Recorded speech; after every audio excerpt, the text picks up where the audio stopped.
Good morning student, welcome in the class ninth. आज हम लोग हमारा नया पार्ट शुरू करने जा रहे हैं। उसका नाम है बेटा मेजरमेंट ऑफ मैटर, जो कि हमारा चौथा पार्ट है विज्ञान का। और मेजरमेंट ऑफ मैटर में हम लोग जो भी कुछ देखेंगे, इसके पूर्व मैं आप लोग को एक बात बताना चाहूँगा कि अभी तक तीसरा पार्ट मैंने आप लोग को लिख कर बताया हुआ है। ये आप लोगों ने मुझे इसके किसी ने भी अभी तक फ़ोटो लेकर नहीं भेजा। आप लोग को बेटा ऐसा नहीं करना है, आप लोग को बराबर तरीके से लिखते रहना है। जो भी पोर्शन मैंने अभी तक आप लोग को लिख के दिया है ना, आप लोग को अपनी कॉपी में लिख के रखना है। इसकी लिखने के बाद फ़ोटो लेकर मुझे सेंड करिए, ताकि आप लोग को भी कोई प्रॉब्लम ना हो। परीक्षा में ये प्रश्न पूछे जाने पर आप लोग के पास इसके उत्तर हो। आज हम लोग हमारा नया पार्ट शुरू कर रहे हैं, इसका नाम है मेजरमेंट ऑफ मैटर। ठीक है, अब ये जो मेजरमेंट ऑफ मैटर हम लोग देखने जा रहे हैं, जिसको हम लोग हिंदी में द्रव्य का मापन भी कहते हैं। तो द्रव्य यानी क्या और मापन यानी क्या, ये चीज़ें आप लोग के लिए नहीं तो बिल्कुल भी नहीं है। देखिए, मैं एक उदाहरण आप लोग को बताना चाहूँगा कि जैसे आप लोग मार्केट में गए और मार्केट में जाने के बाद आप लोग को सब्जी खरीदनी है। कोई भी सब्जी खरीदने के लिए आप लोग दुकानदार के सामने सब्जी निकाल कर उसको मापन करने के लिए दिए, तो तराजू से वो आप लोग को मापन करके बताएंगे। अब मापन करने के समय पे एक दूसरे जो भाग में वो कुछ वजन रख देता है। जैसे कि आधा किलो हम लोग को कुछ सब्जी खरीदनी है ना। चौली की सब्जी हम लोग मान लो कि खरीद रहे हैं, और उसके बाजू में आधा किलो के वजन में वो चौली जो हमने निकाली हुई है वो सब वहाँ पे रख कर दूसरे भाग में वो उसको तौलता है। तो तराजू में जब वो तौलता है तो वो कैसे समझ में आता हम लोग को कि वो बराबर है। वो जो बीच वाला जो कांटा रहता है, सुई, वो सुई एकदम से बीच में आ जाती है, तब हम लोग को समझ में आता है कि हमारा जो वज़न है एकदम बराबर आ गया है, आधा किलो हमारा वज़न हो गया है। और अब जैसे ही थोड़ी सी एक चौलाई या दो तीन चौलाई अगर उसमें डाल दिए ज़्यादा, तो वो जो है वो वज़न जो है वो तराजू है वो एक भाग से नीचे आना शुरू हो जाता है। वो उसके बाद हम लोग को समझ में आ जाता है कि जो वज़न हमने किया हुआ एकदम बराबर है। तो यही है बेटा, हम लोग इसी तरह के उदाहरण मेजरमेंट ऑफ मैटर में देखने जाने वाले हैं। तो यहाँ पे देखिए, इन द प्रीवियस स्टैंडर्ड मतलब 8वीं कक्षा में we have learn that compounds are form by chemical combination of elements. Compounds कैसे बनते हैं? कंपाउंड्स यानी कि यौगिक जो होते हैं, इनका निर्माण कैसे होता है? तो इनका निर्माण जो होता है ना बेटा, वो तत्वों की वजह से होता है। केमिकल कॉम्बिनेशन ऑफ एलिमेंट्स के बहुत सारे कॉम्बिनेशन से यौगिक बनता है। We have also learn that an important principle of Dalton's atomic theory that molecule of a compound are form by joining atoms of different elements. मतलब अगर डाल्टन की एटॉमिक थ्योरी के बारे में बात करें, तो उनका ये कहना था कि कंपाउंड यानी कि यौगिक में जो भी मॉलिक्यूल्स होते हैं वो अलग अलग एटम्स को जोड़कर बने हुए होते हैं। और joining atoms of different elements, जैसे कि मान लीजिए कि हमने H2O लिया, तो हाइड्रोजन के 2 एटम और ऑक्सीजन का 1 एटम से H2O बनेगा, ये कंपाउंड बन जाता है ना। और H2O किसका सूत्र है बेटा? H2O है पानी का सूत्र। ठीक है, तो इसमें बहुत सारे एटम्स को जोड़कर जो कंपाउंड बनता है, वो जो मॉलिक्यूल ऑफ कंपाउंड रहता है, वो सबसे पहले जो प्रिंसिपल हमें अगर बताया किसी ने, तो वो थे बेटा वैज्ञानिक डाल्टन्स। और उनके थ्योरी का नाम डाल्टन्स एटॉमिक थ्योरी नाम से प्रचलित है, बहुत ज़्यादा प्रचलित है। उसके बाद हम लोग देखेंगे लॉज ऑफ केमिकल कॉम्बिनेशन। मतलब केमिकल कॉम्बिनेशन के कुछ लॉज है। सबसे इंपॉर्टेंट लॉ तो मैं ये बताऊंगा आप लोग को कि उसमें ये चीज़ बताई गई है कि डाल्टन एटॉमिक थ्योरी के अनुसार जो भी केमिकल कॉम्बिनेशन होता है, जैसे कि मान लीजिए कि मैंने पानी लिया, पानी में मैंने कुछ शक्कर डाल दिए, शरबत बनाना है मुझे नींबू का, तो शक्कर डाल दिए, फिर मैंने नींबू डाल दिए, फिर नींबू के बाद मैंने थोड़ा सा नमक डाल दिए, और नमक के बाद मैंने उसको घोल दिया है। ठीक है, मतलब शक्कर, नमक, नींबू का रस और निचोड़ के डाल दिया, और फिर मैंने पानी में ये सब घोल दिया। अब देखिए, जितने वजन का मैंने ये पूरी चीज सामग्री ली हुई थी, ये सामग्री जो थी वो उतने ही अ, उतने ही द्रव्यमान का, उतने ही भार का जो भी पदार्थ बनेगा, शरबत बनेगा, उसका भी भार उतना ही रहेगा। जैसे यहाँ पे देखिए बेटा, पेज नंबर 47 पे आपको एक आकृति यहाँ पे दी गई। इस आकृति में आप लोग को सॉल्यूशन ऑफ कैल्शियम क्लोराइड यहाँ पे दिया है। मतलब एक यहाँ पे एक क्या बोलते हैं हम लोग इसको, कोनिकल फ्लास्क लिया है, और क्लोनिकल फ्लास्क में हम लोगों ने यहाँ पे कैल्शियम क्लोराइड डाला है, जिसका सूत्र क्या है, ये यौगिक का सूत्र है CaCl2। CaCl2 यानी कि Ca यानी कि कैल्शियम और क्लोराइड यानी कि Cl2। तो ये यौगिक हमने यहाँ पे कंपाउंड हमने लिया हुआ है कैल्शियम क्लोराइड का। इसके अंदर एक टेस्ट ट्यूब है, उस टेस्ट ट्यूब के अंदर हमने लिया हुआ है बेटा सॉल्यूशन ऑफ सोडियम सल्फेट। अब सोडियम सल्फेट का सूत्र क्या है, Na2SO4। Na यानी कि सोडियम और सल्फेट यानी कि SO4। अब दोनों को मान लो कि इनका दोनों का अलग अलग एक के अंदर एक का हम लोगों ने एक साथ वजन किया। तो यहाँ पे आपको वजन कितना दिख रहा है आपकी टेक्स्ट बुक में, 300.23 ग्राम। ठीक है। अब क्या किया मैंने कि उसको इस तरह से मिक्स कर लिया। यहाँ पे ऊपर में रबर कॉर्क लिया था हमने, तो इसको छूना नहीं है हम लोग को। इन दोनों केमिकल्स को हम लोग को क्या करना है, मिक्स कर लेना है। और मिक्स करने के बाद इनका जो है वो रंग बदल गया, वो सफ़ेद हो गया और ये थोड़ा सा येलोइश है। अब इसमें क्या हो गया कि वो white precipitate of CaSO4 in NaCl solution. मतलब यदि इस रिएक्शन को हम लोग एक केमिकल रिएक्शन को अगर करके देखें तो ये देखिए केमिकल रिएक्शन क्या होगा, CaCl2 धन Na2SO4। अब इन दोनों को मिलाकर जो क्रिया होती है उससे हम लोग को कौन सा उत्पाद मिल रहा है बेटा, बोल रहा है बेटा यहाँ पे प्रोडक्ट कौन सा मिल रहा है, वो प्रोडक्ट है CaSO4 और NaCl, ये बच रहा है बोल रहे हैं। तो ये जो सॉल्यूशन है ना, ये जो आप लोग को कंपाउंड आखिरी में मिल रहा है उत्पाद, जिसको हम लोग प्रोडक्ट बोलते हैं, वो है CaSO4। ये मिलने के बाद भी इसका वजन जो है वो कम या ज़्यादा हुआ है क्या, नहीं, उसका वजन एकदम उतना ही है, 300.23 ग्राम यानी कि 300.23 ग्राम।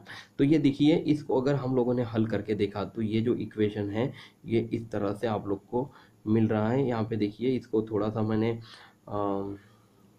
हाँ संतुलित किया है। इसका मतलब ये है कि जितने एटम्स मतलब अणु या परमाणु ये लेफ्ट हैंड साइड में होंगे, उतने ही परमाणु हम लोग को राइट हैंड साइड में भी मिलने चाहिए। जैसे देखिए बेटा, Ca और SO4 ये एक ही है, तो जैसे कि वैसे आ गया। Cl2 मतलब क्लोरीन के 2 एटम हैं, Na2 यानी कि सोडियम के भी 2 एटम हैं, तो मैंने यहाँ पे 2 लिखकर Na और Cl को बाद में लिखा। इसका मतलब है कि NaCl के 2 एटम इसके अंदर हैं, सॉल्व हो गए हैं। ये पूरी जो रिएक्शन अभी मैंने यहाँ पे करके बताई है ना बेटा, ये अगले साल में 10वीं में आप लोग को बहुत अच्छे से पढ़ने के लिए मिलेगी। फिलहाल यही बात याद में रखिए कि कैल्शियम क्लोराइड और सोडियम सल्फेट दोनों को मिश्रित करने के बाद हम लोग को जो प्रोडक्ट मिलता है वो होता है कैल्शियम सल्फेट और NaCl यानी कि नमक। ठीक है। तो और ये वाइट प्रेसिपिटेड कैल्शियम सल्फेट का वाइट प्रेसिपिटेड यहाँ पे बनता हुआ आप लोग को इसमें दिखेगा। अब चलते हमारे इंपॉर्टेंट बात की तरफ। The combination of a substance changes during a chemical change. मतलब केमिकल चेंज में सब्सटेंस के जो कंपोजिशन होते हैं वो चेंज होते हैं। मतलब इसमें कलर बदलता है, या फिर उसमें से भाप निकलनी चालू हो जाती है, या फिर वो गर्म हो जाता है। ये ऐसे बहुत सारे फंडामेंटल्स मतलब चेंजेस इसमें देखने के लिए मिलते हैं हम लोग को। The fundamental experiment is this regard were perform by scientist in the 18th and 19th century. मतलब ये सब चेंजेस एक्सपेरिमेंट कौन सी शताब्दी में करके देखे गए थे, 18 और 19 के शताब्दी में ये करके देखे गए। While doing this they measure accurately the substances use and form. मतलब ये सब करते समय उन लोगों ने क्या किया, हर एक सब्सटेंस जो पहले एक्सपेरिमेंट पर करने के पहले उसकी मतलब उसका वेट करके देखा था, उसका वजन करके देखा, और वो सब्सटेंस के प्रोडक्ट के बनने के बाद, मतलब दोनों को घुल, जैसे शरबत बनाने के पहले और शरबत बनने के बाद उसको जानकर देखा, तो उतना ही क्वांटिटी उसमें आप लोग को मिली। देखिए, ये उदाहरण में चाय सम्मिलित नहीं होती। अगर चाय का हम लोगों ने उदाहरण लेकर देखा ना, तो उसको हम लोग थोड़ा सा गर्म करते बेटा, तो गर्म करने की वजह से वो भाप बन के उड़ जाती है, तो उस वजह से क्या होगा, उसका वजन जो है वो कम हो जाएगा। तो चाय जो है वो इसके लिए एक्सेप्शन है। हम लोग शरबत का उदाहरण जरूर ले सकते हैं इसमें। द साइंटिस्ट डाल्टन, देखो 3 तरह के साइंटिस्ट के नाम यहाँ पे बताए गए, डाल्टन, थॉमसन और Rutherford, studied the structure of substances and the atom and thus discovered the laws of chemical combination. देखिए, इन तीनों साइंटिस्ट ने केमिकल कॉम्बिनेशन का लॉ डिस्कवर किया, मतलब ढूंढ के निकाला, जो किसके ऊपर बेस्ड था, स्ट्रक्चर ऑफ सब्सटेंस और एटम्स के, एटम्स यानी कि परमाणु के और उसके पदार्थ के स्ट्रक्चर के ऊपर उनके केमिकल कॉम्बिनेशन का लॉ उन्होंने ढूंढ के निकाला। Scientist could then write the molecular formula of various compound on the basis of Dalton's atomic theory। मतलब डाल्टन्स एटॉमिक थ्योरी के आधार पर साइंटिस्ट ये जो रुदरफोर्ड और थॉमसन थे ना, उन्होंने मॉलिकुलर फार्मूला डिस्कवर किया and the laws of chemical combination, और केमिकल कॉम्बिनेशन के लॉज भी उन्होंने डिस्कवर किए। तो here we shall verify the laws of chemical combination by means of no molecular फार्मूले। तो देखिए बेटा, केमिकल कॉम्बिनेशन का मतलब क्या होगा, जहाँ पे अभी मैंने आप लोग को ये दो तत्व जोड़कर बताए थे, वो दो तत्वों को जोड़ना यानी कि केमिकल कॉम्बिनेशन हो गया। और उनके मॉलिकुलर फार्मूले जो हैं, मॉलिकुलर फार्मूले मतलब कंपाउंड को जोड़ना और उनके मॉलिकुलर फार्मूले के साथ उनको जोड़ना, और फिर जो कोई प्रोडक्ट बनेगा वो केमिकल कॉम्बिनेशन के बाद से बनने वाला प्रोडक्ट आपको यहाँ पे मिलने वाला है। तो देखिए, एक यही एपरेटस, मतलब ये क्रिया करने के लिए हम लोगों ने कुछ एपरेटस लिया था, वो था कोनिकल फ्लास्क, टेस्ट ट्यूब और बैलेंस, यानी कि जो वजन था ना, इलेक्ट्रॉनिक मीटर, वो हमने लिया हुआ है यहाँ पे। इलेक्ट्रॉनिक मीटर पे सब्जी खरीदा करिए आप लोग। और आप लोग को तो पता है आजकल बहुत भ्रष्टाचार हो गया है, इसमें भी आप लोग को कम वजन मिलता है कभी कभी, इसलिए इलेक्ट्रॉनिक मीटर का ज़्यादातर आप लोग उपयोग करिए ताकि आप लोग के साथ कभी धोखा ना हो। अब चलते केमिकल्स की तरफ। केमिकल्स में आप लोग को कैल्शियम क्लोराइड लिख कर बताएं यहाँ पे बेटा। कैल्शियम क्लोराइड का सूत्र है CaCl2। फिर हम लोग को यहाँ पे बताया सोडियम सल्फेट, इसका सूत्र है Na2SO4। कैल्शियम ऑक्साइड का सूत्र है बेटा CaO, जिसको हम लोग CaO लिखेंगे, और वाटर है H2O। तो यहाँ पे कुछ एक्टिविटी बताई है आप लोग। एक्टिविटी मैं आप लोग को अभी समझा के बता देता हूँ, जो कि अभी क्रिया हम लोगों ने की हुई है यहाँ पे। ये इसी तरह से ये क्रिया करनी है, उस तरह से हम लोग को एक केमिकल कॉम्बिनेशन होकर कुछ उत्पाद मिलेगा। वो उत्पाद जो है वो सफ़ेद कलर के प्रेसिपिटेट के पैटर्न में पैदा होगा, और वो होगा कैल्शियम सल्फेट और दो अणु हो गए NaCl के, है ना। फिर उसके बाद ये हो गया बेटा, ये जो भाग हमने देखा वो उसका नाम था लॉ ऑफ केमिकल कॉम्बिनेशन। मतलब वॉट एवर द रिएक्टेंट्स, मतलब ये क्या है, ये दोनों रिएक्टेंट्स हैं, ये प्रोडक्ट्स हैं। Whatever the weight of reactant will be same weight we are getting after the chemical combination of both the reactants in the form of product.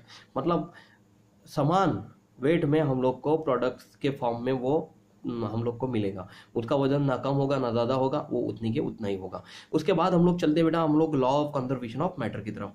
Law of conservation of matter मतलब यहाँ पे देखिए reactants और product के बारे में आप लोग को जानकारी बताई गई है।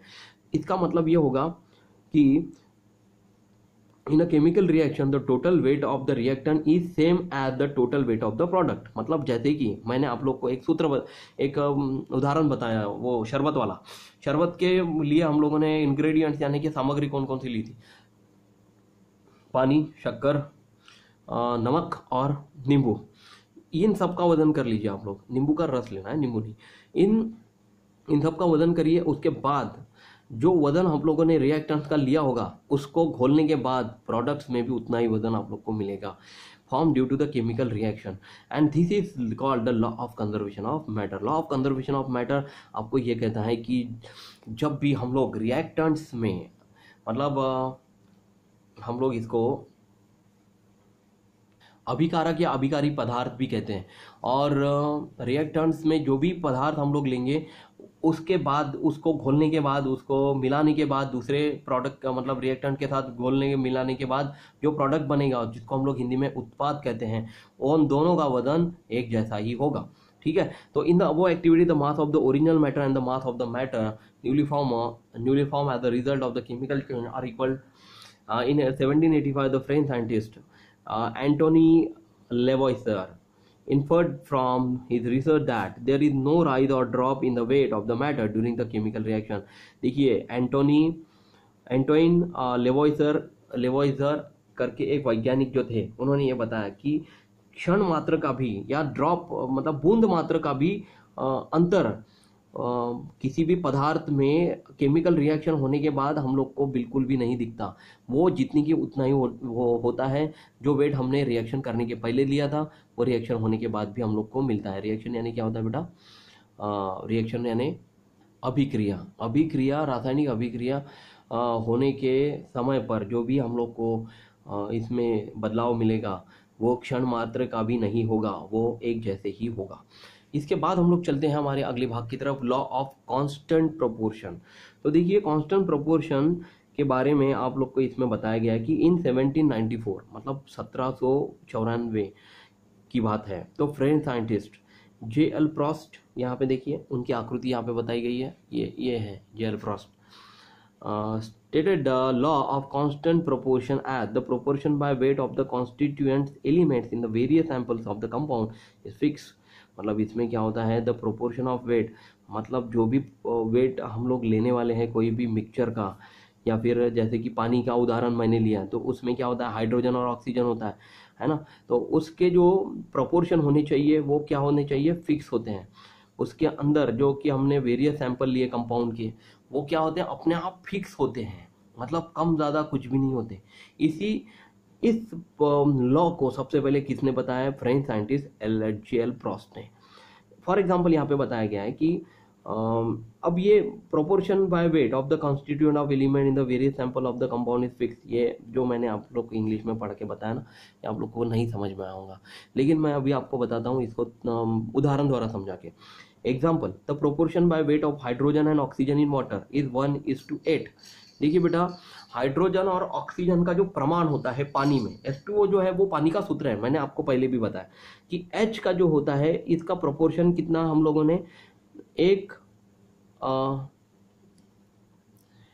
प्रमाण हम लोग इसमें लेंगे कि एक जो है वो रेशो है 8 के साथ, मतलब एक परमाणु है हाइड्रोजन का और 8 परमाणु है ऑक्सीजन के, मतलब एक एटम हाइड्रोजन का 8 एटम ऑक्सीजन के, इस वजह से एक रेशो 8।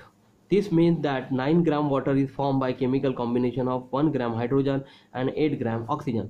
मतलब 1 ग्राम हाइड्रोजन लेना है, 8 ग्राम ऑक्सीजन लेना है, तो हम लोग को इसके बाद 9 ग्राम पानी मिलेगा। Similarly the proportion by weight of carbon and oxygen in carbon dioxide, जैसे आप लोग को पता है कि हम जो है वो कार्बन डाइऑक्साइड छोड़ते हैं और ऑक्सीजन लेते हैं नाक से, है ना, तो इसमें क्या होता है, इसका रेशियो प्रोपोर्शन आप लोग को बताया गया बेटा 3:8 होगा। मतलब 3:8 यानी कि इसको कैसे पढ़ेंगे, 3:8 या 3:8 भी बोल सकते हैं। For example in 44 gram of carbon dioxide, मतलब टोटल जो है हम लोग को 44 ग्राम मिला, जैसे यहाँ पे 9 ग्राम मिल रहा था ना, वैसे 44 ग्राम मिला है। तो 44 ग्राम कार्बन डाइऑक्साइड में 12 ग्राम कार्बन के एटम है, हाँ मतलब 12 ग्राम कार्बन हमने लिया हुआ है, ठीक है, और 32 ग्राम ऑक्सीजन लिया हुआ है। 12 और 32 कितने होते हैं, 44 ग्राम होते हैं। तो so that the proportion by weight of carbon and oxygen is 3:8। अब ये 3:8 रेशियो कैलकुलेट करने के लिए आपको इसको थोड़ा सा हल करना पड़ेगा। देखिए, मैं अगर इसको 4 से भाग देता हूं तो 12/4 यानी क्या होगा, 3, है ना, 4 तिया 12। और उसी तरह से अगर हमने 32 को भी 4 से भाग दिया तो 4 8 32, यानी कि यहाँ पे 3 और 8 का रेशो अब आपको समझ में आ गया होगा। तो ये जो और रेशो है, ये रेशो को हम लोग को इसी तरह से मेंटेन करके रखना है, और जो प्रोपोर्शन हम लोग इसमें लेंगे वो इक्वल होना बहुत ज़रूरी है। कार्बन के 3 एटम और ऑक्सीजन के 8 एटम इसी रेशो में वो होने बहुत ज़रूरी है, तभी हम लोग को proportion by weight of the constituent element in the various samples of compound fix मिलेंगे और इक्वल मिलेंगे। हमारा जो भी केमिकल रिएक्शन होगी वो केमिकल रिएक्शन आप लोग को एकदम सही मिलेगी, ठीक है। अब देखिए बेटा, यहाँ पे आप लोग को एक बॉक्स में कुछ जानकारी बताई है एंटोनी लवॉइसियर की। तो ये जो साइंटिस्ट थे 1743 से 1794 तक थे, इन्होंने कौन कौन से खोज की और कौन कौन सी जानकारी इनकी वजह से हम लोग को मिली हुई, ये सब चीज़ें यहाँ पे बताई गई हैं। आप लोग कॉपी में किताब से देख के पढ़ सकते हैं। देखिए स्टूडेंट्स, अभी इसके बाद यहाँ पे जो आज चीज़ मैंने आप लोग को बताई है, मतलब ratio and proportion of compounds, मतलब कांस्टेंट प्रोपोर्शन। तो ये कांस्टेंट प्रोपोर्शन आप लोग को यहाँ पे कॉपर ऑक्साइड के बारे में बताया गया है, वाटर में HNO के कितने प्रोपोर्शन वेट हम लोग को लेना है, ये सब चीज़ें यहाँ पे आप लोग को समझा के बताई गई हैं। तो ये आप लोग verification of the law of constant proportion ये पढ़ के देखिए, आप लोग को इसको समझने में कोई प्रॉब्लम नहीं जाएगा। अगली वीडियो में हम लोग ज़रूर एटम साइज मास, एटम्स का साइज मास एंड वैलेंसी हम लोग देखने जाने वाले हैं। ये हमारे आने वाले 10वीं कक्षा के पाठ में बहुत इम्पोर्टेंट तरीके से पूछे जाने वाले क्वेश्चंस होते हैं और इनको हम लोग को समझना बहुत ज़रूरी है बेटा। तो मैं ये चाहता हूँ कि आप लोगों ने आने वाला वीडियो देखना है और इसको समझ लेना है, समझ कर इसकी पढ़ाई भी करते रहना है। और आशा करता हूँ कि आप लोग को ये वीडियो पसंद आया। जितना भी आप लोग को ये समझ में आया, एक बार, दो बार, तीन बार ये वीडियो ज़रूर देखिए, आप लोग को और अच्छे से समझ में आएगा। और मैं ये कहना चाहूँगा कि आप लोग सबसे इम्पोर्टेंट बात, आप अपना ख्याल रखिए और हंसते रहिए। Thank you class, bye.